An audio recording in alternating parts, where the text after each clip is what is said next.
समझता हूँ पिछले कई सालों में टेम्परेरीली सही, यानी कि कुछ समय के लिए ही सही, संविधान की गरिमा को, जो संविधान चाहता है देश की सुप्रीम कोर्ट से, उसको रखा है। और मैं इसलिए नहीं कह रहा कि ये फैसला शायद हमारे पक्ष में नज़र आ रहा है, इसलिए ये बात नहीं कह रहा हूँ।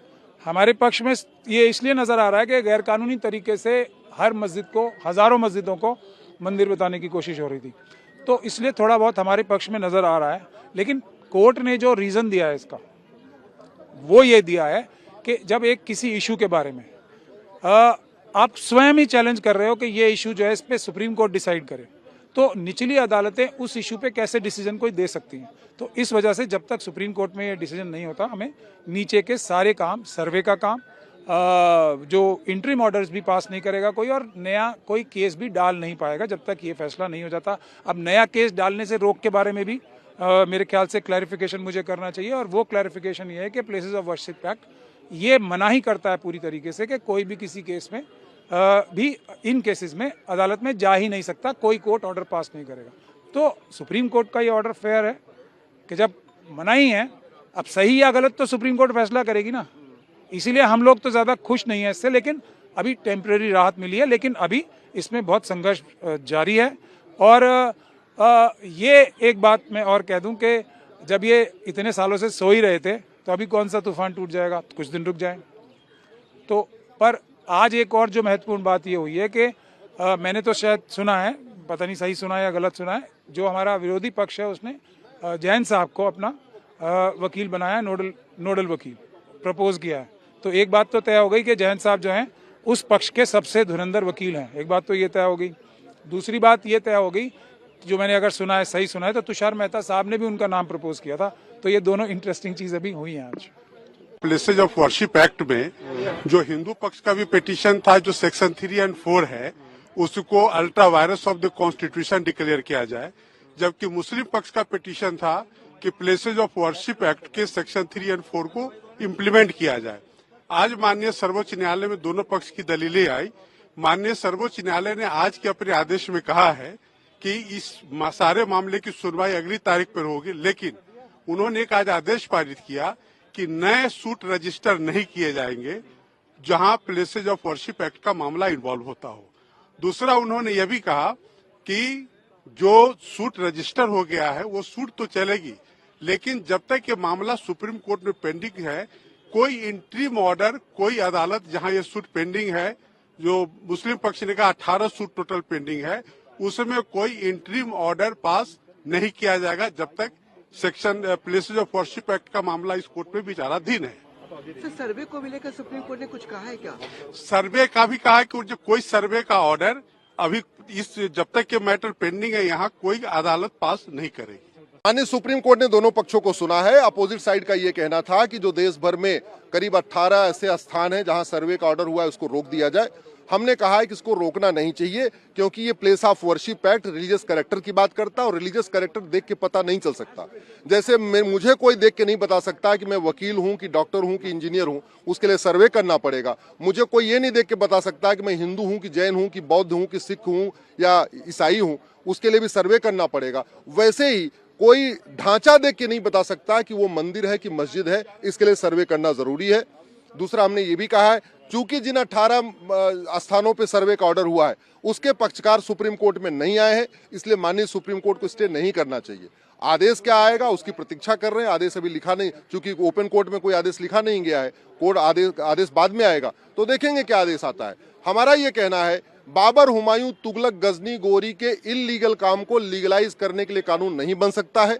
कोर्ट का दरवाजा बंद नहीं हो सकता है। वक्फ कानून में कोर्ट का दरवाजा बंद हुआ है तो भी एक वक्फ बोर्ड, वक्फ ट्रिब्यूनल का रास्ता खोला है।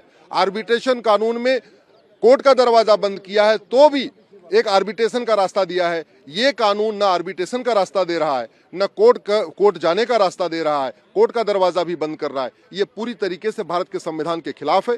भारत एक संप्रभु राष्ट्र हो चुका है, और संप्रभु राष्ट्र में बाबर, हुमायूं, तुगलक, गजनी, गोरी के इल्लीगल काम को लीगलाइज नहीं किया जा सकता।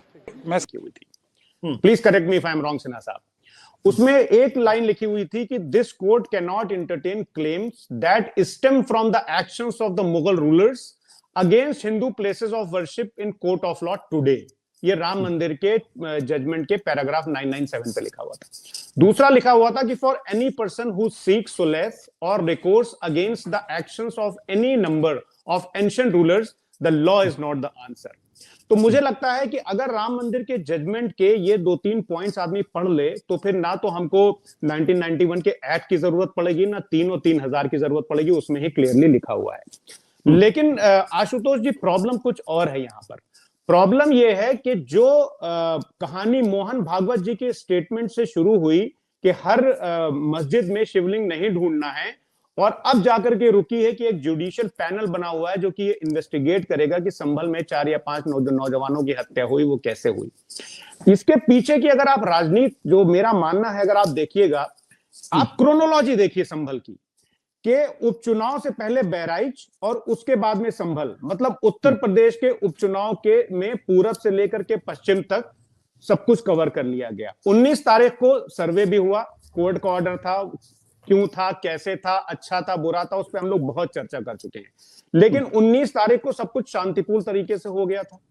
लेकिन पार्लियामेंट सेशन के ठीक पहले जो जैन साहब थे, उन्होंने फिर कहा कि साहब वहां पर मेजरमेंट नहीं हुआ और 24 तारीख को फिर से वहां पर सर्वे होगा, और फिर संभल में क्या हुआ ये हम लोग सबने देखा।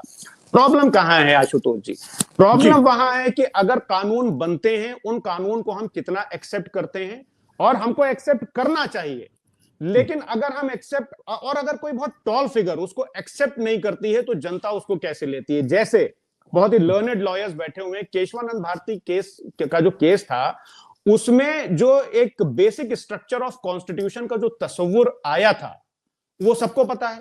लेकिन माननीय उपराष्ट्रपति महोदय जगदीप धनखड़ जी ने क्या बेसिक स्ट्रक्चर ऑफ कॉन्स्टिट्यूशन के सुप्रीम कोर्ट के उस तस्वुर के ऊपर सवाल नहीं उठाए in presence of mister Om Birla?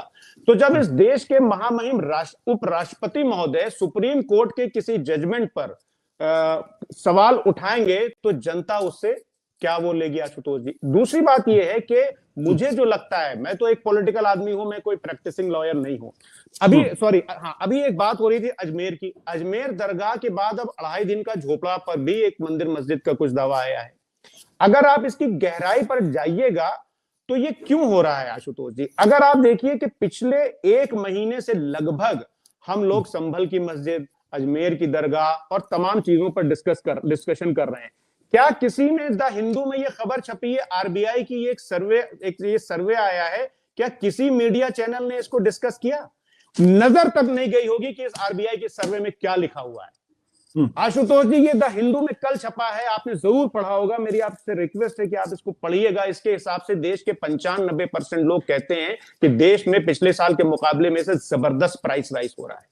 इसी आरबीआई की इस रिपोर्ट के हिसाब से 88.6% लोग इस देश के कहते हैं कि उनकी जो स्पेंडिंग है वो एसेंशियल आइटम्स पर बढ़ चुकी है। इसी आरबीआई की रिपोर्ट के हिसाब से करीब करीब मुझे लगता है कि आधे 50% से ज्यादा लोग ये कहते हैं कि उनकी इनकम कम हो गई। अब अगर संभल का मुद्दा नहीं आएगा आशुतोष जी, तो देश की जनता ये प्रधानमंत्री जी से सवाल पूछेगी कि बताइए कि ये जो आरबीआई की रिपोर्ट है ये क्या कह रही है। अगर संभल का मुद्दा नहीं आएगा तो जो क्रोनिक कैपिटलिज्म के दौर में आज इंडियन एक्सप्रेस की ये खबर है कि जो कॉर्पोरेट्स हैं उनके प्रॉफिट्स जो हैं वो कितने बढ़ गए हैं आशुतोष जी? 15 साल के अपने पीक पर हैं। लेकिन रियल वेजेस स्टैग्नेंट है। तो जब तक हम हिंदू मुस्लिम नहीं करेंगे, हिंदुओं को मुस्लिम से नहीं लड़ाएंगे, तब तक के वोट बैंक की पॉलिटिक्स कहां से हो पाएगी आशुतोष जी?